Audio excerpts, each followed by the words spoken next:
어떤 사람은 주님이 말씀하신 이 팔복, 이 8가지 복이 마치 천국 가는 그러한 사다리와 같다라고 이렇게 표현했습니다. 이 사다리가 8계단인데 그 첫째 계단을 밟아야 그 다음 계단을 밟을 수 있다라는 것이지요. 그 첫 번째 계단이 무엇입니까? 우리가 지난주에 함께 나눈 심령이 가난한 자의 복에 대해서 우리는 살펴봤던 것입니다. 오늘은 천국을 가는 그 두 번째 계단, 즉 애통하는 자의 복에 대해서 우리 함께 잠시 생각해 보겠습니다. 오늘 본문인 마태복음 5장 4절에서 애통하는 자는 복이 있나니 저희가 위로를 받을 것이며 라고 이렇게 우리에게 말씀해 주고 있습니다. 성도 여러분께서는 이 말씀을 들으면서 얼른 이해가 되지 않을 수도 있습니다. 아니, 어떻게 가슴 아파 우는 것이 복이 될 수 있단 말인가? 우는 것이 어떻게 복이고 우는 것이 어떻게 행복이 된단 말인가? 물론 슬피 우는 것 그 자체가 복이 될 수는 없을 것입니다. 그러나 울어야 할 그 장면에서 우리가 마음껏 울 수만 있다고 한다면 그것은 분명히 축복인 것입니다. 우리가 살고 있는 이 시대는 모든 사람들이 슬퍼하기를 원하지 않고 있습니다. 그래서 어떠한 그런 구경을 하더라도 우리가 TV를 보더라도 비극적인 그런 이야기보다는 재미있고 희극적인 그런 이야기를 우리는 많이 보고 싶어 합니다. 그래서 요새는 TV에서도 또 극장에서도 영화배우나 또 탤런트들이나 그렇게 사람들을 재밌게 하고 웃기는 그러한 사람들의 인기가 있는 것을 볼 수가 있습니다. 평생을 희극배우로 살았던 찰리 채플린이 이런 말을 했습니다. 여러분을 웃게 만드는 것이 장사 속이지만 인생은 결코 멋이나 농담이 아닙니다. 라고 말했다고 합니다. 우리네 인생이 코미디처럼 결코 웃고 넘길 만한 그런 것이 아니다라는 것을 오늘 예수님께서 가슴 아파 우는 것이 복되다라고 그렇게 표현을 하고 있는 것입니다.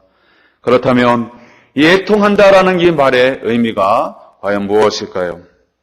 이것은 정신 이상적으로 너무 감상적이어서 눈물을 흘리는, 아무것도 아닌 일에 눈물을 흘리는 그런 사람에게 하나님이 위로를 주신다는 그런 말씀은 분명히 아닐 것입니다. 넓은 의미에서 이 슬픔이 분명히 축복이 되어진다고 말씀하고 있는 것입니다. 우는 것 그 자체가 어떤 가치가 있다는 것입니다. 눈물 없이는 얻을 수 없는 인생의 중요한 그 진지한 무엇인가가 우리 가운데에 있다는 것입니다. 우리는 때로는 우리의 마음이 몹시 상하고 슬플 때가 있습니다. 울 때는 괴로운 때인 것입니다. 그러나 이것이 우리 인생을 살아가는 데 있어서 성공의 기초가 될 수 있다는 것을 우리는 기억해야만 합니다. 아랍 속담에 이런 말이 있습니다. 항상 햇빛만 쬐면 사막이 되고 만다. 무슨 말입니까? 비가 오면 땅이 질퍽거리고 구질구질할 수 있지만 가끔씩 비가 내려야 사막이 되지 아니한다는 것입니다. 마찬가지로 우리가 이 세상을 살아가는 동안에 종종 당하는 그러한 슬픔은 어떤 의미에서는 그 자체가 축복이 되기도 한다는 것입니다. 이제 조금 있으면 우리 고3 학생들 대학 수학 능력 시험을 치르게 되어집니다. 이 시험을 통해서 아마도 웃는 자도 있을 것이고 우는 자도 있을 것입니다. 시험을 잘 치르고 좋은 대학에 합격한 학생은 웃을 것이지만 그러지 못한 학생들은 울 수밖에 없을 것입니다. 아마도 당사자인 학생보다도 옆에서 안타깝게 지켜본 학부모님들이 더 눈물을 훔치지 않을까 그런 생각을 하게도 됩니다. 중요한 것이 무엇입니까? 게으름과 나태와 방종으로 인한 그러한 눈물은 의미가 없는 것입니다. 그러나 내가 최선을 다하고 난 이후에 맛보게 된 그 실패의 눈물은 때로 값진 것이 될 수 있다고 하는 사실입니다. 그런 의미에서 가슴 아파 오는 것은 우리의 삶을 성숙하게 만드는 중요한 요소가 되어지는 것입니다. 전승에 의하면 사도 베드로는 닭이 올 때마다 눈물을 흘리면서 새로운 다짐을 하며 자신의 사역을 묵묵히 완수해 나갔다라고 합니다. 우리가 기억하는 대로 이 베드로는 예수님이 잡히신 밤에 닭이 2번 울기 전에 예수님을 세 번씩이나 부인했던 그러한 전적이 있습니다. 베드로는 이것을 평생 잊을 수 없는 그의 큰 실수로 여겼을 것입니다. 그것도 미리 예수님께서 말씀하신 바요, 베드로는 절대로 그렇게 하지 아니하겠다라고 몇 번씩 다짐한 후에 그는 그렇게 3번씩 실수를 경험했던 것입니다. 그런데 어떻습니까? 아무리 의지가 강한 사람이라 할지라도 사람인지라 누구나 실수를 할 수밖에 없는 것입니다. 예수님이 잡히시던 그 밤에 이 베드로는 말고의 길을 벨 정도로 용감무쌍했습니다. 그러나 막상 예수님이 잡혀가시자 어린 소녀 앞에서 이 예수님에 대해서 3번씩이나 어처구니 없이 부인했던 너무나 창피한 일을 저지르고 말았던 것입니다. 베드로가 그것을 생각할 때마다 얼마나 가슴이 아팠겠습니까? 아마도 억장이 무너지는 그러한 심정이었을 것입니다. 그러나 그것이 전화위복이 되어서 평생의 주님의 능력 있는 제자로서 그는 힘을 다하여 자신의 사명을 감당했던 것입니다. 이처럼 가슴 아파올 때에는 때론 하나님을 재발견하는 그러한 기회가 되어지는 것입니다. 네빌 탈보트라는 사람이 이런 말을 했습니다. 너가 인생의 맨 밑바닥에 내려갔을 때 바로 그때가 하나님을 만날 수 있을 때이다. 말할 수 없는 슬픔 가운데 빠져 있을 때 하나님을 만난 그 사람, 실패하여 절망적 상황에 처해 있으면서 하나님을 만난 사람, 죽음의 문턱에서 심한 병 중에서 하나님을 만난 사람이 얼마나 많이 있습니까? 고린도후서 7장 10절 이하에 사도 바울이 이런 말을 합니다. 하나님의 뜻대로 하는 근심은 후회할 것이 없는 구원에 이르게 하는 회개를 이루는 것이요 세상 근심은 사망을 이루는 것이니라. 보라, 하나님의 뜻대로 하게 된 이 근심이 너희로 얼마나 간절하게 하며 얼마나 변증하게 되며 얼마나 분하게 하며 얼마나 두렵게 하며 얼마나 사모하게 하며 얼마나 열심 있게 하며 얼마나 벌하게 하였는가. 너희로 그 일에 대하여 일체 너희 자신의 깨끗함을 나타내었느니라. 세상적인 근심과 슬픔은 사망을 가져오지만 하나님의 뜻대로 하는 그 근심과 슬픔은 회개를 이루어서 마침내 영생을, 구원을 얻게 한다는 것입니다. 그래서 누가복음 6장 21절에서 지금 이 순간에 오는 자가 복이 있나니 그들이 웃게 될 것이다 라고 했습니다. 세상에서 호라 내 영혼이 망하게 되었도다 라고 애통하는 그 사람은 천국에서 웃게 되어진다는 것입니다. 시편 126편 5절에서 6절에서 눈물을 흘리며 씨를 뿌리는 자는 기쁨으로 거두리로다. 울며 씨를 뿌리러 나가는 자는 반드시 기쁨으로 그 곡식단을 가지고 돌아오리로다 라고 했습니다. 그러기에 가슴 아파오는 것은 다른 것이 아니라 바로 회개의 눈물인 것입니다. 다윗은 그가 죄를 범한 사실을 깨닫고 하나님 앞에 회개의 눈물을 흘렸습니다. 시편에 보면 여러 곳에서 그가 가슴 아파하는, 가슴을 찢는, 마음을 찢는 그러한 회개의 모습을 우리는 많이 볼 수가 있습니다. 시편 6편 6절에서 내가 단식함으로 피곤하여 밤마다 눈물로 내 침상을 띄우며 내 요를 적시나이다. 시편 32편 3절 이하에 내가 입을 열지 아니할 때에 종일 쉬는 함으로 내 뼈가 쇠하였도다. 주의 손이 주야로 나를 들으시오니 내 진액이 빠져서 여름 가뭄에 마른같이 되었나이다. 영혼의 깊숙한 곳으로부터 나오는 이 회개의 단식은 그것으로 끝나는 것이 아니라 그 사람으로 하여금 하나님의 사람으로 온전케 회복해 한다는 사실입니다. 시편 34편 18절에 여호와는 마음이 상한 자에게 가까이 하시고 중심에 통해하는 자를 구원하시도다 라고 했습니다. 또한 시편 51편 17절에 하나님께서 구하시는 제사는 상한 심령이라 하나님이여 상하고 통해하는 마음을 주께서 멸실치 아니하리이다 라고 했습니다. 하나님은 언제나 우리의 회개의 눈물을 보시고 그 기도를 들으십니다. 그리고 마침내 우리의 원래의 하나님의 형상, 죄악으로 일그러지고 어그러진 우리의 상한 심령 가운데 우리를 다시금 하나님의 온전한 형상으로, 그 모양으로 우리를 다시 회복시키시는 것입니다.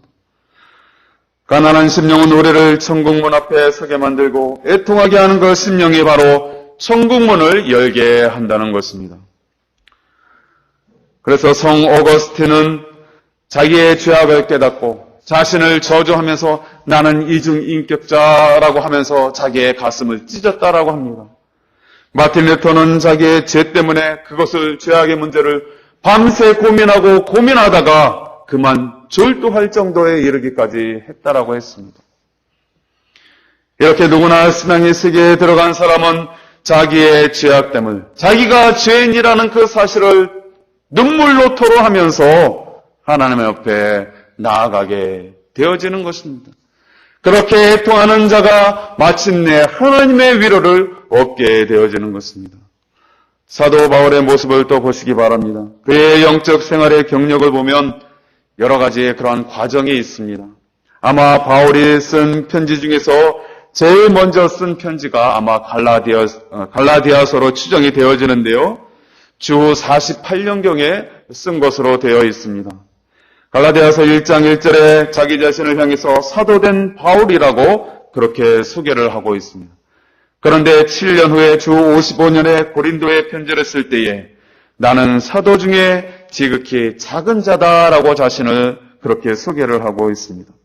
사도라 칭함을 받기에 감당치 못할 자로라 할 만큼 자신의 부족에 대해서 그렇게 토로했던 것입니다. 그리고 또 8년 후에 60년에 에베소서를 기록하게 되어지는데 에베소서 3장 8절에 모든 성도 중에 지극히 작은 자보다 더 작은 나에게 이 은혜를 주셨다라고 했습니다. 하나님께서 자기에게 사도의 직분을 주셨지만은 자기는 성도들보다 높은 사람이라고 여기는 것이 아니라 모든 성도들보다 가장 지극히 작은 자다라고 그렇게 자기를 낮추어 소개하고 있습니다. 그뿐이 아니라 그의 마지막 편지 디모데 전서 1장 15절에 나는 죄인 중에 괴수다라고 이렇게까지 표현을 하고 있습니다. 어떻게 이런 고백이 나왔을까요? 그가 다메섹 상에서 예수 그리스도를 만나고 이제 이방인의 사도로 그가 사역을 하면 할수록 주님의 일을 감당하면 감당할수록 자기가 얼마나 하나님 앞에서 큰 죄인이었던가, 내가 날마다 호흡하고 주님의 일들을 감당한다고 하지만 나는 하나님 앞에서 아무것도 아니로구나, 나는 정말 하나님 앞에서 죄인 중에 괴수로구나, 이것을 날마다 애통하는 심정으로 깨달을 때에 이렇게 겸손한 모양으로 우리가 아는 그 기라성 같은 이 사도 바울이 자신은 죄인 중에 괴수다라고 소개할 정도로 그는 날마다 주님 앞에 무릎 꿇으면서 애통한 자의 모습을 보였다는 것입니다. 애통한 자는 자신이 죄인임을 깨닫고 하나님께 더 가까이 나아가는 자인 것입니다. 성도는 은혜를 받으면 받을수록 자신의 부족함을 절실히 느낄 수밖에 없는 것입니다.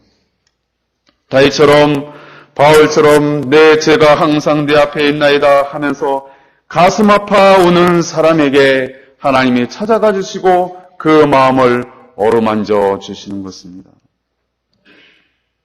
마지막으로 이 애통하는 것은 바로 사랑의 눈물입니다. 내 눈물병에 얼마나 많은 눈물이 담겨 있는가가 내가 하나님에 대한 사랑, 이웃에 대한 사랑이 있는가 없는가의 척도가 되어질 것입니다. 성도 여러분, 얼마나 눈물을 뿌리며 애통하는 심정으로 기도하고 있습니까? 사도 요한은 우리에게 이렇게 말했습니다. 우리가 서로 사랑하자. 사랑은 하나님께 속한 것이니 사랑하는 자마다 하나님께로 나서 하나님을 아느니라. 우리가 이 계명을 주께 받았으니 하나님을 사랑하는 자는 또한 그 형제를 사랑할지니라. 오늘 우리가 살고 있는 이 시대의 특징이 무엇입니까? 사랑하지 않는 시대입니다. 사랑의 반대말이 무엇일까요? 미워하는 것이 아니라 무관심입니다. 미워하는 것도 어떻게 보면 사랑의 한 부분이 될 수 있습니다. 그 상대에 대해서 관심이 있기 때문에 사랑하기도 하고 미워하는 것입니다. 그러나 사랑의 반대말은 무관심이라는 것입니다. 전혀 관심이 없는 그 상태가 바로 사랑하지 않는 상태일 것입니다. 오늘날의 시대가 바로 이 무관심한 그러한 시대인 것입니다. 우리 시골 지역은 좀 덜하겠지만 도심에 가보십시오. 도시 생활이 얼마나 삭막합니까? 얼마나 분주하고 바쁩니까?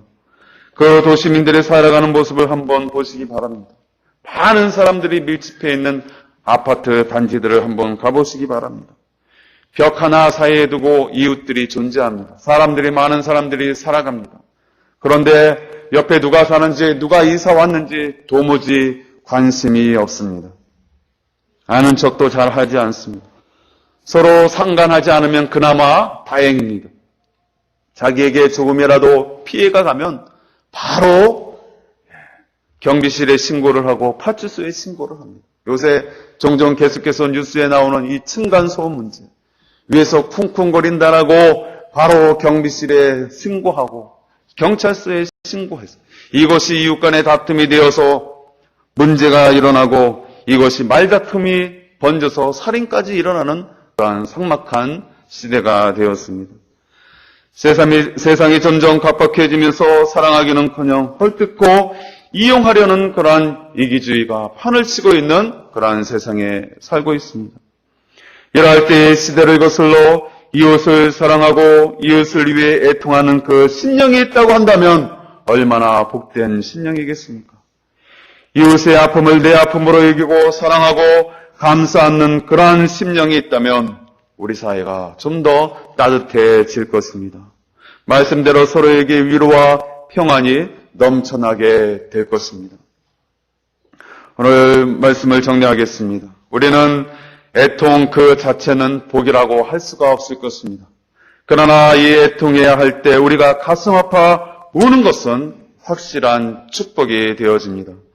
문제는 우리의 눈에 눈물이 메말랐다라는 것입니다. 이웃은커녕 내 나라 내 조국은커녕 나 자신을 위해서도 울지 않는 세상이 되어버렸습니다. 완악한 시대입니다. 그러할 때에 먼저 된 우리 성도들은 바로 이 눈물을 회복해야 합니다. 과연 주님 앞에서 언제 울어보셨습니까? 언제 마음을 찢고 심령을 찢고 하나님 앞에 엎드려서 기도해 보셨습니까? 나를 위해서, 우리의 가족을 위해서, 교회를 위해서, 이 나라 이 민족을 위해서, 하나님 나라를 위해서 언제 눈물을 뿌리며 그토록 기도해 보셨습니까? 성도 여러분, 특별히 우리는 이 나라와 이 민족을 위해서 눈물을 뿌려야 합니다. 애통한 심령을 가져야 하는 것입니다. 나라가 없으면 나도 없고 가족도 없고 이웃도 없기 때문에 그러합니다. 하나님이 축복하신 이 대한민국, 세계 복음화에 기여하라고 많은 축복을 주신 이 나라, 이 민족이 더 이상 죄악 가운데 방종하지 아니하고 이제 자복하고 우심으로 죄를 미워하고 애통함으로 남과 북이 복음으로 회복되어서 세계로 하나님 나라를 앞당길 수 있도록 먼저 된 저와 여러분들이 이제는 눈물을 뿌리며 애통하는 그 심정으로 엎드려야 할 것입니다. 울어야 사는 것입니다. 울어야 내가 살고 우리 가족이 살고 교회가 살고 이 나라와 민족이 사는 것입니다. 다시 한번 우리의 메마른 심령 가운데 우리의 눈에 눈물을 허락하심으로 인하여 하나님의 회복의 역사가 우리 가운데 넘쳐나게 되기를 간절히 소망합니다. 기도하겠습니다.